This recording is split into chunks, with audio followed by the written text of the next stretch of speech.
Hello friends, आज आपण बघणार आहोत electrophilic substitution reactions in aryl halides. Aryl halides, for example, chlorobenzene, bromobenzene, or iodobenzene. And electrophilic substitution reactions means one of the electrophile is replaced by another electrophile. We have seen nucleophilic substitution reaction. In that case, one of the nucleophile is replaced by another nucleophile. Then it is called nucleophilic substitution reactions. Right? Similarly, here electrophile is replaced by another electrophile in aryl halides, that is chlorobenzene, bromobenzene, iodobenzene. Now see some examples. So from that, so we get the idea. Electrophilic substitution in aryl halides. Now, in aryl halides undergo electrophilic substitution reaction slowly as compared to benzene.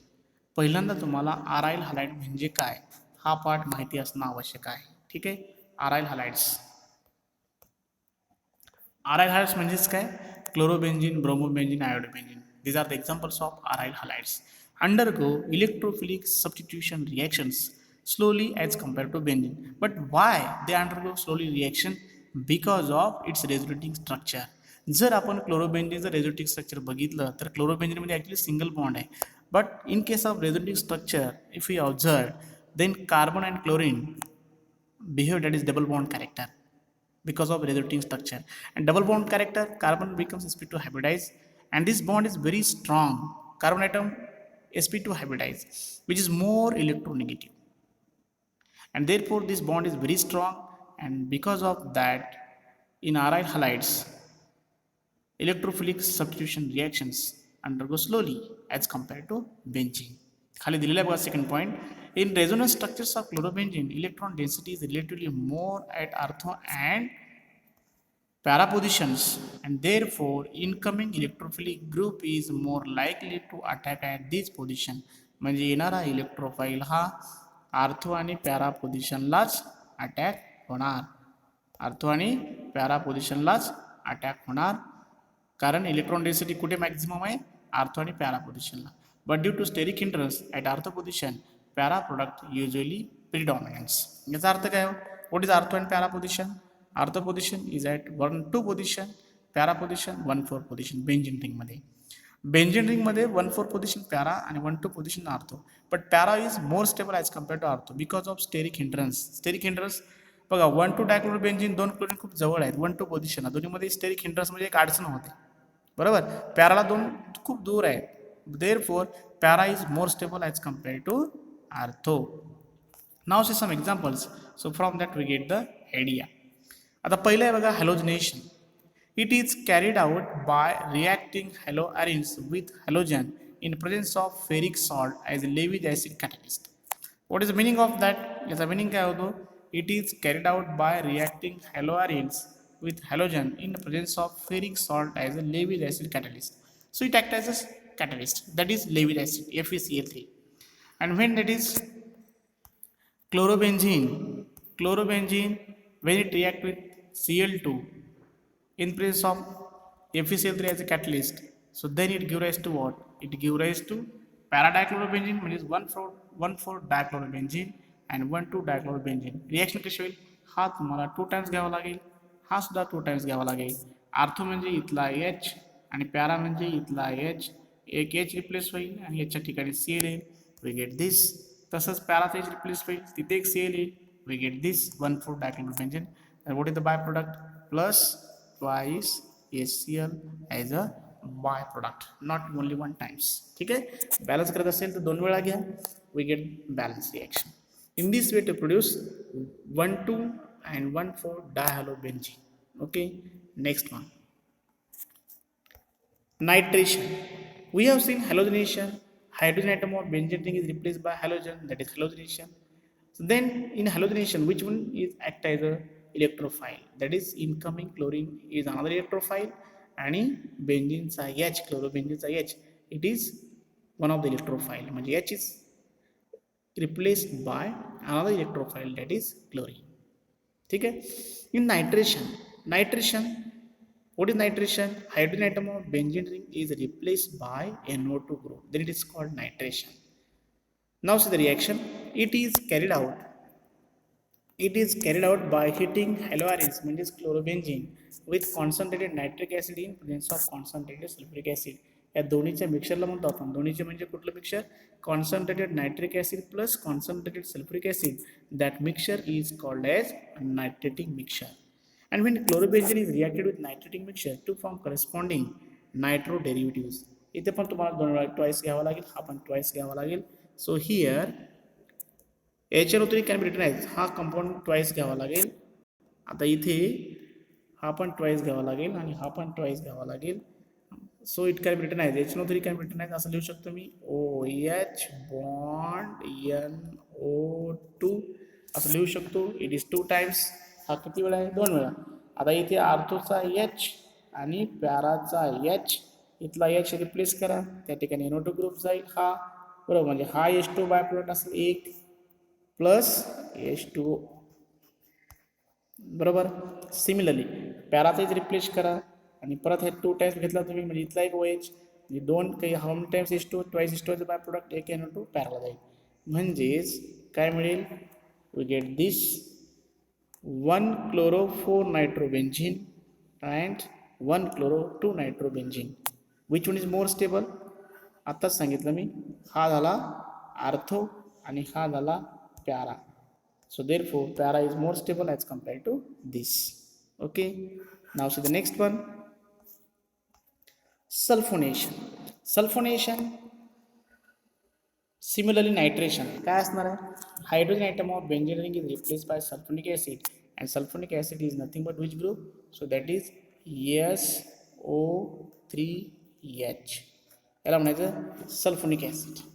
म्हणजे बेंझिनचा अर्थ हा पण twice घ्यावा लागेल, हा पण twice घ्यावा लागेल. इथं आर्थोचा H आणि इथं पॅराचा H. Hच्या ठिकाणी तुम्हाला काय मिळेल? SO3H group. Now see the reaction. इथं बघा Hचा आर्थोचा H रिप्लेस केला आणि SO3H ग्रुप. याला म्हणायचं 2 क्लोरोबेंझिन सल्फोनिक ॲसिड आणि याला म्हणायचं 4 chlorobenzene sulphonic acid. 4 chlorobenzene sulphonic acid. इथे नाव चुकलेलं आहे. इथं काय पाहिजे ॲक्च्युली 2 क्लोरोबेंझिन सल्फोनिक ॲसिड आणि इथं काय पाहिजे 4 क्लो, कारण numbering from here 1 and this is 4. इथं 1 आणि हा क्लोरीनची पोझिशन सेकंड आहे. म्हणजे 2 क्लोरोबेंझिन sulphonic acid and 1 chlorobenzene sulfonic acid. But H2SO4 can be written as, how it can be written as? Can be written as like this. आपण असं लिहू शकतो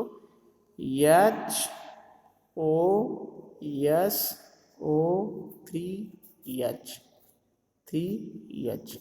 ठीक आहे. म्हणजे हा ट्वाइस घ्यावा लागेल, हा मेनी टाइम्स ट्वाइस घ्यावा लागेल आणि मग इथे पण ट्वाइस घ्यावा लागेल. मग आर्थोचा H आणि तसंच पॅराचा H, हा H2O बाहेर पडेल. SO3H ग्रुप Hच्या ठिकाणी जाईल, दुसरा H पॅराचा H रिप्लेस होईल आणि SO3H ग्रुप पॅराला जाईल, म्हणजे हा मिळेल. This and this, this is para and this ortho. Out of this two, so this para isomer is more stable. And what is by product? इथं मेन्शन केलेलं नाही. By product असणार ट्वाइस H2O. इथं लक्षात, twice H2O. So in this way to produce 2 chlorobenzene, not 1, 2 chlorobenzene sulfonic acid and 4 chlorobenzene sulfonic acid. Next one, Friedel-Crafts reaction. Friedel-Crafts reaction, it is carried out by treating haloarenes with alkyl chloride or acyl chloride in presence of anhydrous AlCl3 as a catalyst. हा catalyst म्हणून काम करणार. AlCl3 act as a catalyst. आता बघा, Friedel Crafts reaction ही general झाली. Friedel Crafts alkylation, Friedel Crafts acylation, both are different. Friedel-Crafts alkylation, introduction of alkyl group into the benzene ring, that is Friedel-Crafts alkylation. Friedel-Crafts acylation, introduction of acyl group into the benzene ring, then it is called Friedel-Crafts acylation. So here when chlorobenzene 2 times, म्हणजे तुम्हाला साहजिकच 2 वेळा घ्यावा लागेल, methyl chloride, that is 2 times. Chlorobenzene reacts with methyl chloride using AlCl3 as the catalyst to form orthochlorotoluene and parachlorotoluene, or it is also called as not 1, that is 2 chlorotoluene and 4 chlorotoluene. कारण methyl ग्रुपची position 1 असणार आहे, क्लोरीनची position 2 असणार आहे, इथं क्लोरीनची position 4 असणार आहे. म्हणजे नाव काय होणार 2 chlorotoluene and 4 chlorotoluene or orthochlorotoluene and parachlorotoluene. म्हणजेच बघा, आर्थोचा H आणि HCl बाहेर पडेल, आणि एचच्या ठिकाणी हा मिथाइल ग्रुप जाईल म्हणून तुम्हाला हा मिळेल. तसंच पॅराचा एच रिप्लेस करा, एचच्या ठिकाणी हा CH3 जाईल म्हणून हा प्रोडक्ट मिळेल. What is by product? Plus twice HCl as a by product. Twice HCl as a by product. येतं लक्षात? In this way to prepare alkyl benzene, that is Frey-Kaps reaction. हे झालं अल्कायलेशन. पुढे बघू आपण Frey-Kaps acylation example number 2. Chlorobenzene when it is heated with or reacted with acetyl chloride, या कंपाऊंडचं नाव काय? Acetyl, ACTYL acetyl chloride. ठीक आहे, याचं हे नाव झालं. So when it reacts with chlorobenzene, हा पण तुम्हाला 2 वेळा घ्यावा लागेल, हा सुद्धा 2 वेळा घ्यावा लागेल. इथं आर्थोचा H असणार आहे आणि इथं काय असणार आहे? पॅराचा H असणार आहे. परत so here hydrogen atom of chlorobenzene is replace by which group? हा HCl बाहेर पडेल, म्हणजे हा ग्रुप COCH ग्रुप इथे एक अटॅच होईल, वी गेट दिस. आणि पॅराचा इथे रिप्लेस केला तर COCH ग्रुप इथे जाईल पॅराला, we get this. Plus what is left? Twice HCl. Numbering या CH3CO ग्रुपून स्टार्ट होईल, क्लोरीन हा 4 पोझिशनला असेल, इथं क्लोरीन सेकंडला असेल, नाव चुकलेलं आहे, इथं 2 पाहिजे म्हणजे नाव 2 क्लोरोॲसिटोफिनॉन and 4 chloroacetophenone. Out of these two, which one is major? That is major 4 chloroacetophenone is a major because it is para and this is ice. That is earth. येतं लक्षात? पुढे जाऊ आपण. All these are the examples of Frey-Kaps reaction. Next one and last article of the chapter is uses and environmental effects of some polyhalogen compounds. Uses and environmental effects of some polyhalogen compounds. पहिला compound आहे dichloromethane, that is methylene dichloride, CH2Cl2. Then what are the uses of this compound? आता इथे बघा uses काय? It is colorless volatile compound with moderately sweet aroma. Sweet aroma म्हणजे having specific odor, त्याला specific असा smell असतो, त्याला म्हणायचं स्वीट अरोमा. व्होलाटाईल लिक्विड म्हणजे काय? लाईक पेट्रोल आणि इथर, त्याचा बॉइलिंग पॉईंट कमी असतो, तो लगेच हवेमध्ये इव्हॉपरेट होतो, त्याला म्हणायचं volatile liquids. Second point, it is used as solvent and used as propellant in aerosol. आता बघा या ठिकाणी प्रोपेलंट म्हणजेच काय? Pressurised gas. It helps to convert liquid or to push liquid into air. That process is called as propellant. थोडक्यात तुम्ही प्रोपेलंटचा meaning लक्षात ठेवू शकता. प्रेशराइज्ड गॅस, तिथे सुद्धा डायक्लोरोमिथेनचा यूज केला जातो किंवा सॉल्व्हंट म्हणून सुद्धा मिथेनचा यूज केला जातो. That is CH2Cl2. These are the different applications of methylene dichloride or dichloromethane. Then what is the environmental effect? Environmental effect म्हणजे साईड इफेक्ट्स म्हणा किंवा त्याला आपण ॲडवर्स इफेक्ट म्हणू शकतो.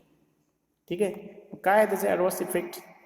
So here over exposure to dichloromethane, आपण तो जास्त यूज केला, कॉजेस डिजिनेस. आता हे बघा, डिजिनेस म्हणजेच काय? चक्कर येणे, गरगर करणे, त्याला आपण डिजिनेस म्हणतो. फटीग म्हणजेच थकवा येणे, नॉसिया मळमळ करणे, उलट्या होण्यासारखं वाटणे, हेडॅक डोके दुखणे, आणि नमनेस म्हणजेच काय? नमनेस म्हणजेच त्याला आपण म्हणू शकतो थोडक्यात फिलिंग किंवा इमोशनल लॅक म्हणजे सुन्न होणे, त्याला म्हणायचं नमनेस. आणि वीकनेस, थकवाल्यासारखं वाटणे, वीकपणा वाटणे. त्यानंतर it is highly dangerous if it comes in direct contact with आयज ॲज इट डॅमेजेस कॉर्निया. जर आपण त्याच्या जास्त कॉन्टॅक्टमध्ये गेलो तर त्याचं डॅमेजेस कॉर्निया डॅमेज होतो, म्हणजे डोळ्यावरचा पडदा हा नाहीसा होतो किंवा त्याच्यावर त्याचा इफेक्ट होऊ शकतो.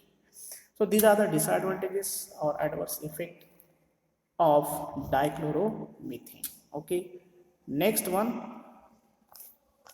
that is chloroform. It is also called as trichloromethane.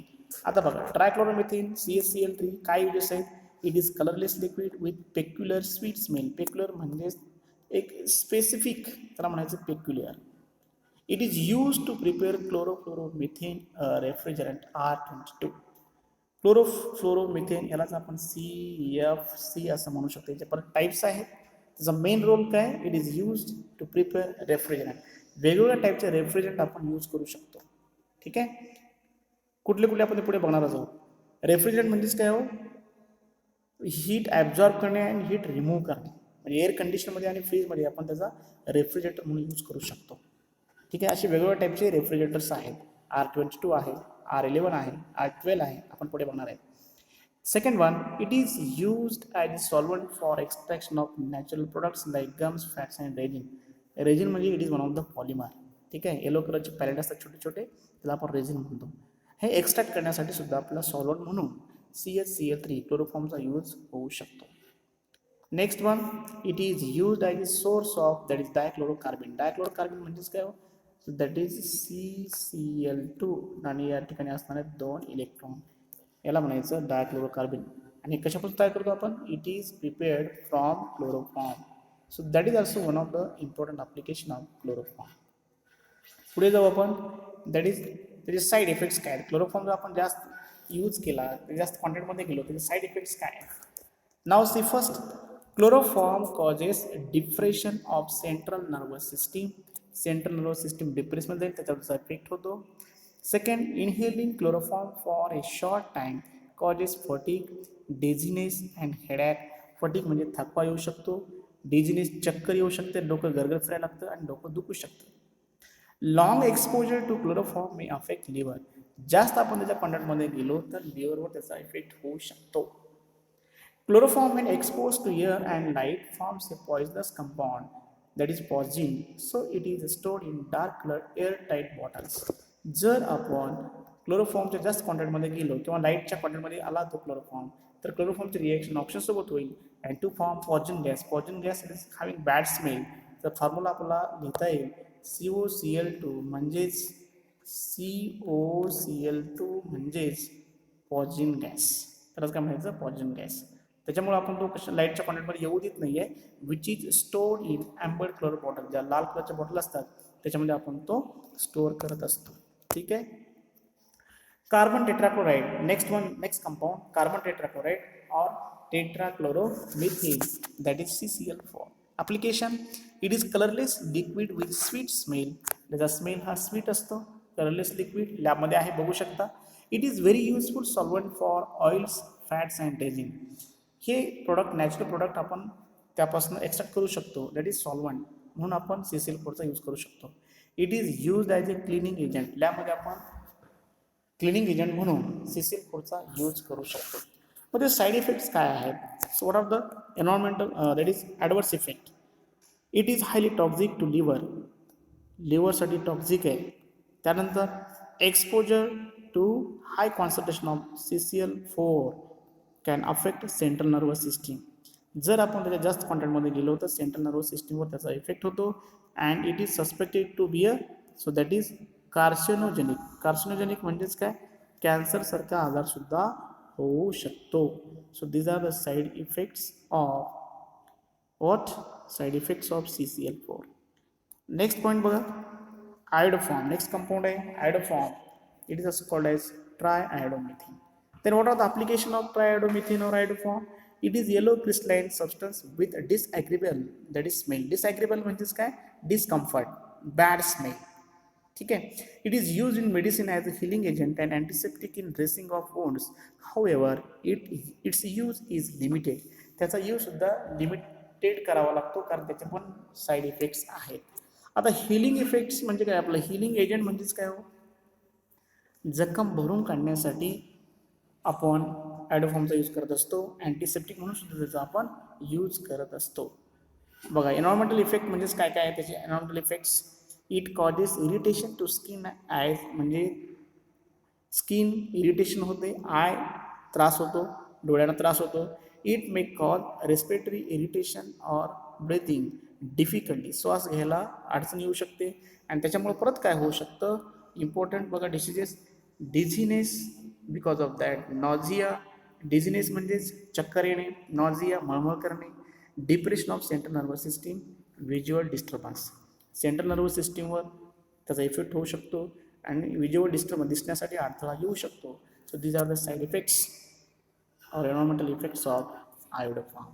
Next point, that is freons. पुढचा आर्टिकल आहे फ्रिऑन्स. याचे युजेस काय आहेत आणि साईड इफेक्ट्स काय आहेत. So these are organic compound of chlorine and fluorine. याच्यामध्ये मेन कंपाऊंड काय, it is made up of chlorine and fluorine. Chlorofluorocarbon CFC are commonly use at refrigerant. त्यांचा महत्त्वाचा रोल रेफ्रिजरंट म्हणून आपण यूज करतो. Refrigerant म्हणजे फ्रीजमध्ये किंवा एअर कंडिशनमध्ये रेफ्रिजरंटचा उपयोग केला जातो. म्हणजेच त्याचा यूज ॲक्च्युअली रोल काय त्याचा, हीट ॲब्झॉर्ब करणे आणि हीट रिमूव्ह करणे, that is refrigerants. The most common representative is difluoromethane freon 12. त्याचा फॉर्म्युला आहे CCl2F2. याला म्हणायचं डायफ्लोरोमिथेन म्हणजे फ्रिऑन 12. अदर इन्क्लूड्स डायक्लोरोमिथेन, त्याला आपण म्हणतो R22. आणि त्याचा फॉर्म्युला काय होऊ शकतो, डायफ्लोरो CHCl आणि F2. ओके, याला म्हणायचं डायफ्लोरोमिथेन, दॅट इज R22. अनदर फ्रिऑनचा हे टाईप आहे ट्रायक्लोरोफ्लोरोमिथेन. ट्रायक्लोरो म्हणजेच काय हो, Cl3 आणि F असू शकतो आणि Cl3 आणि कार्बन, ज्याला म्हणायचं CCl3F. Trichlorofluoromethane, that is R11 and so on. These are the different types of freons. These are the organic compounds made up of chlorine and fluorine. त्याला आपण म्हणतो chlorofluorocarbon. They are commonly used at refrigerants. हे रेफ्रिजरंटचे types आहेत, फ्रिऑन 12, R22, R11. फॉर्म्युले वेगवेगळे आहेत, ठीक आहे.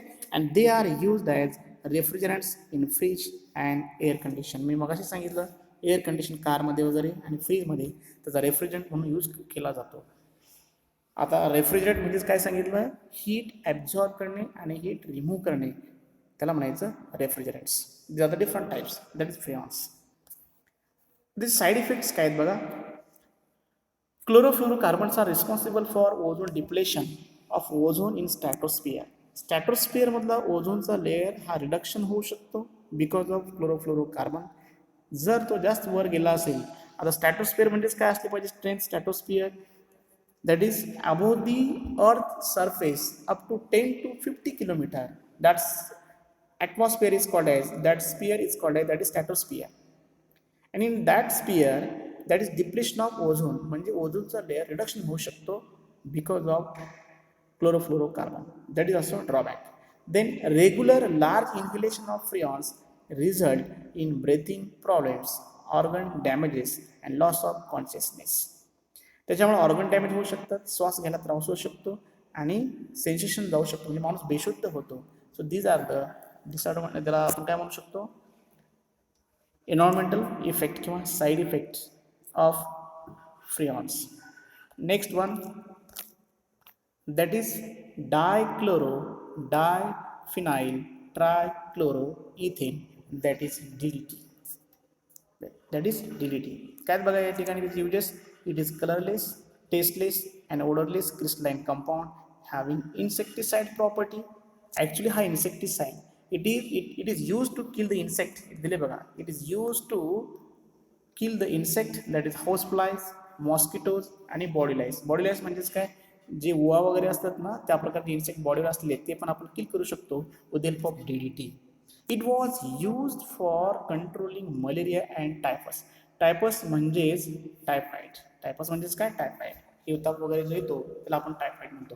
अशा प्रकारचे डिसीज होऊ शकतात, म्हणजे याच्यावर कंट्रोल करण्यासाठी आपण DDTचा यूज करू शकतो. मग ते साईड इफेक्ट्स काय आहेत बघा, DDTचे साईड इफेक्ट्स काय आहेत. Exposure to high doses of DDT may cause vomiting, tremors और सिकनेस. वॉमिटिंग म्हणजे उलट्या होणे, ट्रेमरस म्हणजेच काय आपण त्याला म्हणू शकतो अनकम्फर्टेबल, अस्थिर होणे. Laboratory animal studies showed adverse effect of DDT on liver and reproduction. त्याचा लिव्हर आणि रिप्रोडक्शन सिस्टीमवर सुद्धा DDTचा इफेक्ट होऊ शकतो जर आपण जास्त यूज केला तर, ठीक आहे. It is resistant to metabolism. पुढच्या या ठिकाणी बघा साईड इफेक्ट्स काय आहे. It resist to metabolism. Metabolism process ही ती त्याला अपोज करत असतो आणि मेटाबॉलिझम प्रोसेस अपोज झाली तर मग ॲनिमल आणि प्लांटचं काय होऊ शकतं. You can imagine what is metabolism. It is the chemical process in plants and animals to convert food into energy. ही process, that process is called as metabolism. आणि ही प्रोसेसला तो अपोज करत असतो DDT. That is also side effect. and there is a ban on use of DDT due to all these adverse effects.